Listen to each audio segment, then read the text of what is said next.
Thank you.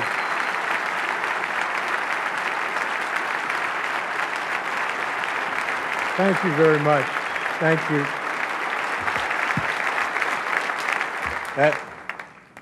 That's the lowest I've ever seen Dick Vitale since the owner of the Detroit Pistons called him in and told him he should go into broadcasting. Right?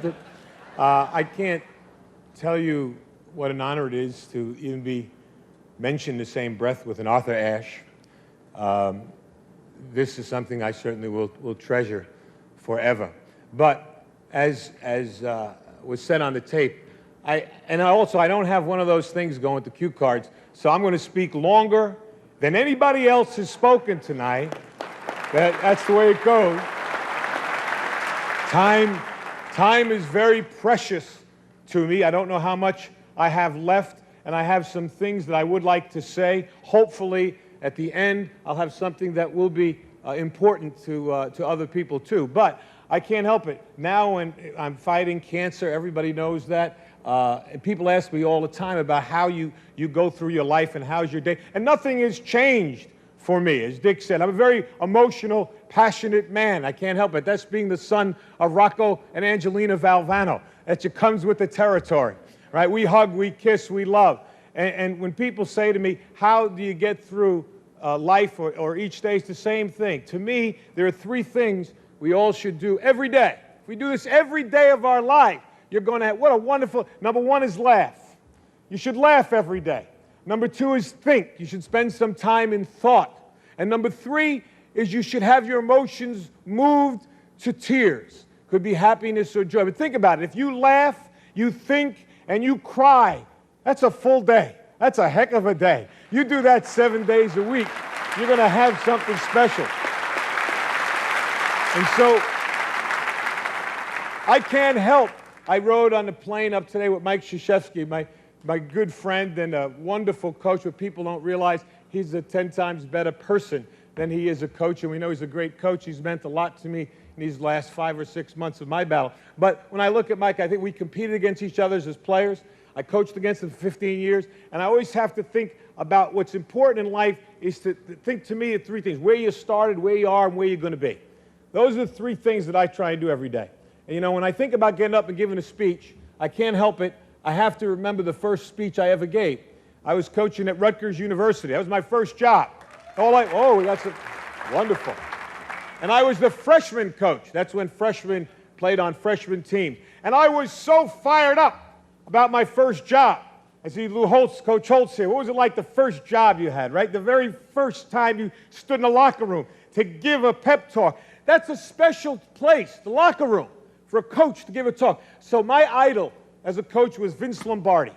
And I read this book called Commitment to Excellence by Vince Lombardi. And in the book, Lombardi talked about the first time he spoke before his Green Bay Packer team in a locker room. They were perennial losers. And I'm reading this, and Lombardi said he was thinking, should it be a long talk, a short talk? But he wanted to be emotional. He said, be brief. And this is what he did. Normally you get in a locker room, 25 minutes, a half hour before the team takes the field. You do your little X and O's, and then you give the great Newt Rockney talk. We all do. Speech number 84. You pull them right out. You get ready. Get your squad ready. Well, this is the first one I ever gave. And I read this thing, Lombardi, what he said was he didn't go in. He waited. His team was wondering, where is he? Where is this great coach? He's not there. 10 minutes. He's still not there. 3 minutes before they have to take the field, Lombardi comes in, bangs the door open, and I think you all remember what great presence he had, right? Great presence. And he walked in, and he just walked back and forth like this, just staring at the players. And he said, all eyes on me. And I'm reading this in this book, and I'm getting a picture of this Lombardi before his first game. And he said, gentlemen, we will be successful this year. You can focus on three things and three things only: your family, your religion, and the Green Bay Packers. And he like that. And the rest of it, they knocked the walls down. The rest was history. I said, that's beautiful. I'm going to do that. Your family, your religion, and Rutgers basketball. That's it. I had it. Listen, I'm 21 years old. The kids I'm coaching are 19. All right? And I'm going to be the greatest coach in the world, the next Lombardi. And I'm ready. And I'm practicing out right beside the locker room. The manager's telling me, you got to go in. Not yet, not yet. Family, religion, Rutgers basketball. All eyes on me. I got it. And now finally he said, 3 minutes. I said, fine. True story. I go to knock the doors open, just like Lombardi. Boom! They didn't open. I almost broke my arm. I was like, it was one that didn't open. Now I'm down. The players are looking. Coach, help the coach up. Help him up. And now I did like Lombardi. I walked back and forth, right? And I was going like that with my arm, get the feeling back in it.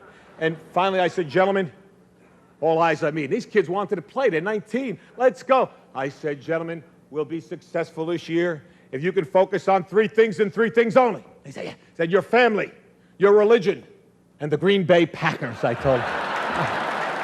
I did that. I remember that.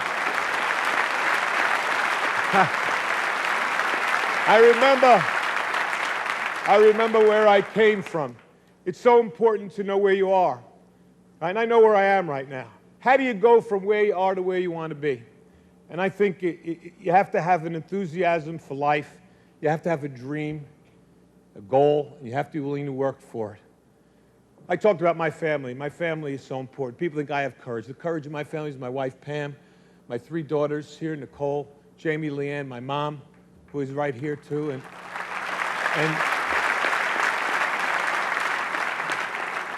that screen is flashing up there 30 seconds like I care about that screen right now, huh? I got tumors all over my body. I'm worried about some guy in the back going 30 seconds, huh? You got a lot. Hey, phenomenal, buddy. You got a lot.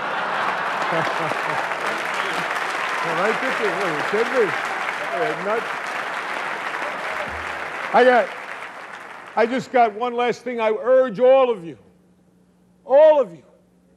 to enjoy your life, the precious moments you have, to spend each day with some laughter and some thought, to get your emotions going, to be enthusiastic every day.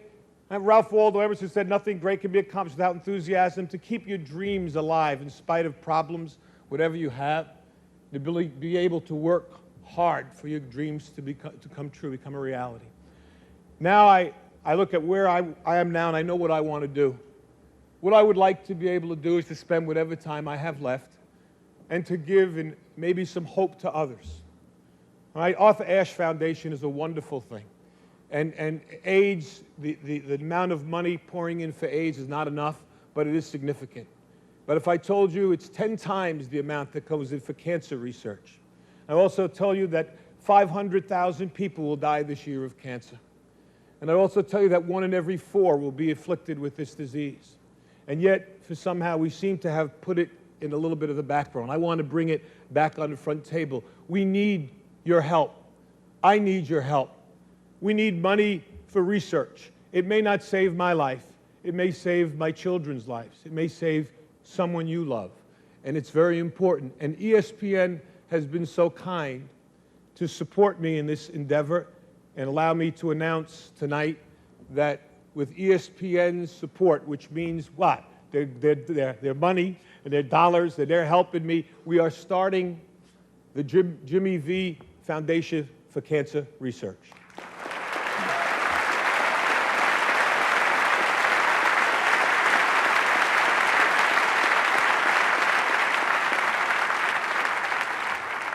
And its motto is, don't give up, don't ever give up. And that's what I'm going to try to do. Every minute that I have left, I will thank God for the day and the moment I have. And if you see me, smile and maybe give me a hug, because that's important to me too. But try, if you can, to support, whether it's AIDS or the Cancer Foundation, so that someone else might survive, might prosper, and might actually be cured of this dreaded disease. I can't thank ESPN enough for allowing this to happen, and I'm going to work as hard as I can, for cancer research, and hopefully maybe we'll have some cures and some breakthroughs. And I'd like to think I'm going to fight my brains out to be back here again next year for the Arthur Ashe recipient. I want to give it next year.